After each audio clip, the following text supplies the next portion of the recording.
Hi guys. Someone asked me how much should he look in the musical sheet, at the musical sheet, while studying, while playing the piano. It's quite simple, really.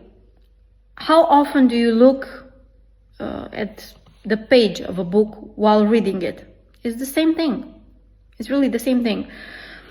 If you don't look at the musical sheet at all, because there are two types of students. You either don't look, 90% of them tend not to look at the musical sheet. If you don't do that, you will become dependent on your teacher. And when you don't have the money, you don't have the time, you just don't want to go to piano classes or musical classes in general, you will realize that you don't really know much, and you can't really read the notes, the letters in music, because those are our letters. And you paid for what? Because it doesn't matter the quality of the teacher, it doesn't matter the quality of you as a student, your quality as a student.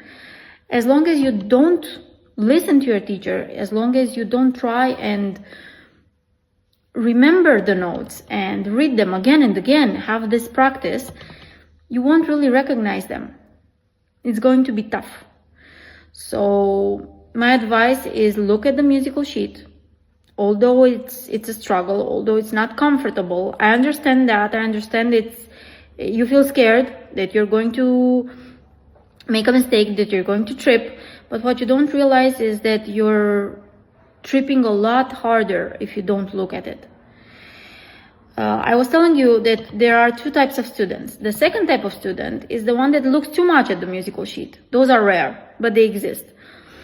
And let me give you this example. If I walk on the street and I keep looking ahead of me, but I never look down, okay, I do see the road ahead. But what if there's a cat that passes in front of me, or another animal, or there's maybe a rock that I did not see, or I did not pay attention to, or a child that runs without making a sound, or whatever, you get the point. And I trip on that thing, person, animal, being, I'm going to fall on my nose. It's the same thing with piano. If you don't look at the musical, if you look too much, at the musical sheet, you're going to end up tripping on the keyboard. So you see, neither way is okay. There needs to be a healthy balance in between the keyboard and the musical sheet. And I would also advise that you sit a little bit further from the piano, a little bit further from the keyboard, so that your eyes can have the full picture. You can see the musical sheet and the keyboard in your hands, so that you have the time to react. Also play a little bit slower at the beginning when you're studying. It's very important. Don't rush, so that your brain has the time to actually send the impulses between the brain, the hand, the muscles of your hand, then the eyes again, the musical sheet, and so on. Because we can see the images on the musical sheet, but the information goes to our brain, then goes to our muscles. There's a lot to talk about here, and we are going into another subject.